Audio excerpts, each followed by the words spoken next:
ઓમ શ્રી ગણેશાય નમઃ. ઓમ શ્રી પરમાત્મને નમઃ. શ્રી કૃષ્ણં વંદે જગદ્ગુરુમ.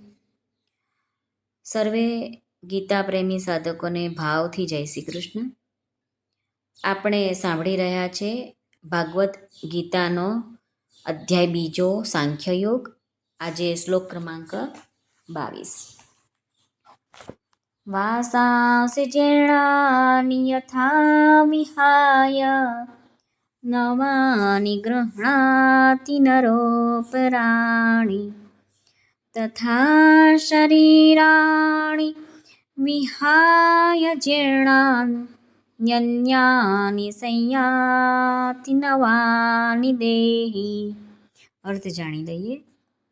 શ્રી ભગવાન અર્જુનને કહે છે કે જેમ માણસ જૂના વસ્ત્રો ત્યજીને બીજા નવા વસ્ત્રો ગ્રહણ કરે છે, તેમજ જીવાત્મા જૂના શરીરો ત્યજીને બીજા નવા શરીરો પામે છે.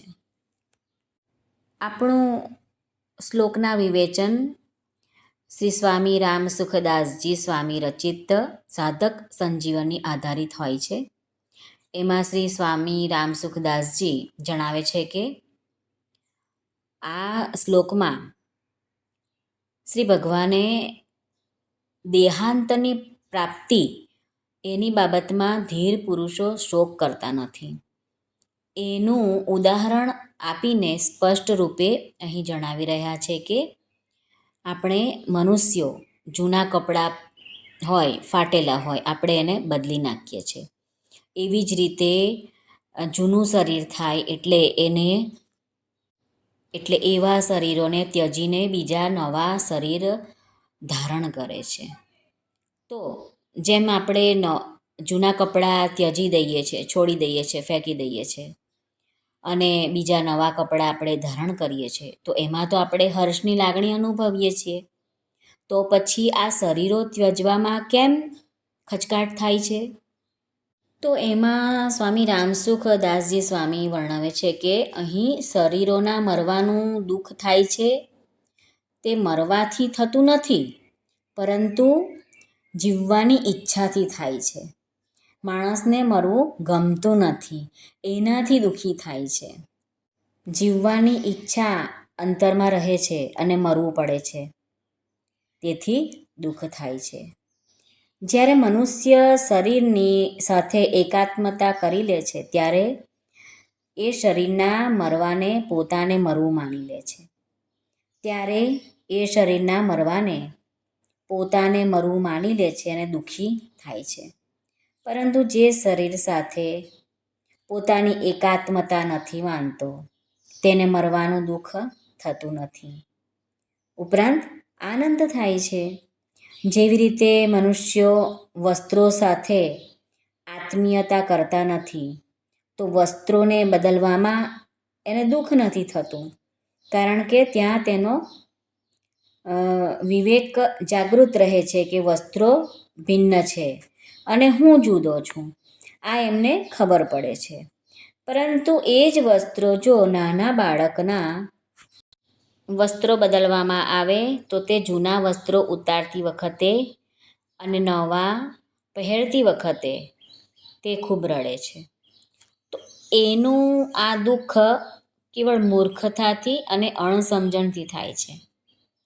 આ મૂર્ખતાનો નાશ કરવા માટે જ ભગવાને અહીં યથા તથા પદ આપીને વસ્ત્રોનું દ્રષ્ટાંત આપ્યું છે. વસ્ત્રો બદલવામાં મનુષ્ય પોતાની જગ્યાએ રહીને જ બદલી શકે, જ્યારે દેહાંતરની પ્રાપ્તિમાં દેહીને તે શરીરોમાં જવું પડે છે. આ લૌકિક દ્રષ્ટિને લીધે જ ભગવાનને ક્રિયાભેદ કર્યો છે. આપણે સામાન્ય મનુષ્ય જૂના શરીરને છોડવું એને આપણે મરવું કહીએ છીએ અને નવા શરીરને ધારણ કરવું એને આપણે જન્મવું કહીએ છીએ. પ્રકૃતિ સાથે જ્યાં સુધી સંબંધ રહે છે, ત્યાં સુધી દેહી જૂના શરીરને છોડીને કર્મો અનુસાર અથવા અંતકાળમાં જે ચિંતન હોય એના મનમાં એ અનુસાર નવા નવા શરીરોને પ્રાપ્ત કરતો રહે છે. આપણે એટલે કે દેહી શરીરી અનંતકાળ સુધી શરીર ધારણ કરતો જ રહે છે. આજ સુધી કેટલાય શરીરો ધારણ કર્યા છે, એની ગણતરી પણ નથી. વળી આ શ્લોકમાં આપણને એક વાત કહી છે કે જૂના વસ્ત્રોની વાત. તો શું જૂના વસ્ત્રોનું દ્રષ્ટાંત એટલે કે વૃદ્ધ શરીરને લાગુ પડે છે? તો કે ના. મરવા માટે તો આયુષ્ય પૂરું થાય એટલે બાળકો અને જવાનો પણ મરણ પામે છે. તો કેવળ વૃદ્ધોના જીર્ણ શરીરો મરી જતા હોય એવી વાત નથી.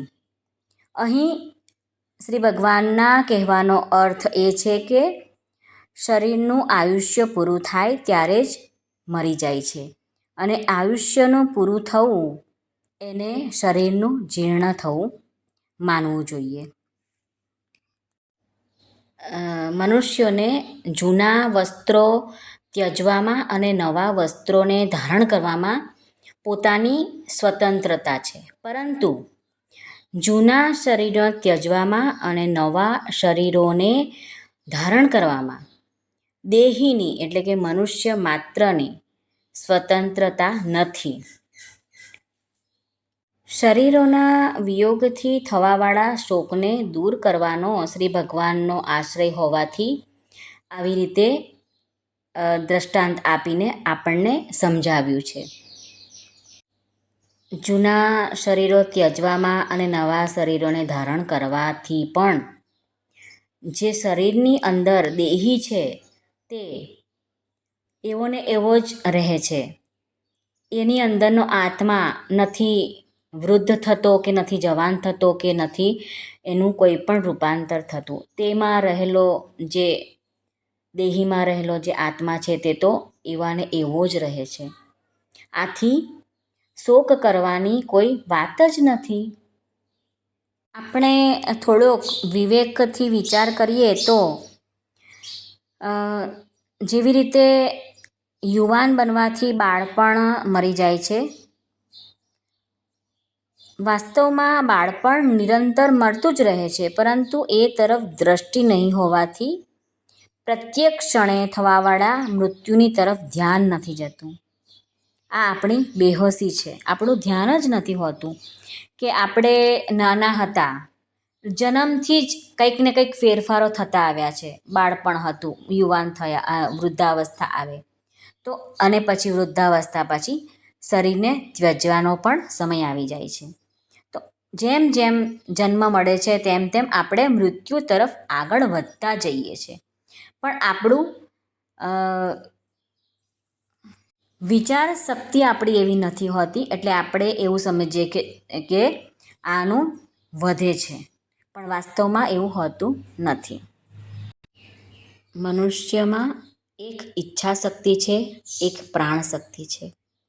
ઈચ્છા શક્તિ હોય ત્યાં સુધીમાં પ્રાણ શક્તિ નષ્ટ થઈ જાય છે, ત્યારે નવો જન્મ થાય છે.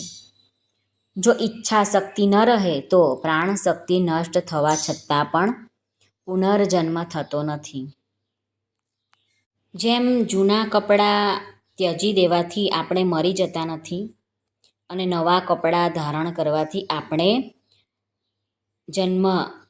આપણો જન્મ થતો નથી, એવી જ રીતે જૂના શરીરને છોડવાથી આપણે મરી નથી જતા અને નવું શરીર ધારણ કરવાથી આપણે ઉત્પન્ન પણ થતા નથી. અહીં તાત્પર્ય એ છે કે શરીર મરે છે, આપણે દેહી મરતો નથી. જો આપણે મરી જઈએ તો પછી પુણ્ય અને પાપનું ફળ કોણ ભોગવશે? બીજી યોનિમાં કોણ જશે? બંધન અને મુક્તિ કોની થશે? ભગવાનની વિમુખ થવાને કારણે જન્મ મરણ થયા છે. આથી ભગવાનની સન્મુખ થવાથી જન્મ મરણ ટળી જશે. જૂનું રે થયું રે દેવળ, જૂનું રે થયું, હંસલો નાનો ને દેવળ, જૂનું રે થયું. શ્રી કૃષ્ણ શરણમ મમ, શ્રી કૃષ્ણ શરણમ મમ, શ્રીકૃષ્ણ શરણં મમ. જય શ્રીકૃષ્ણ શરણં મમ.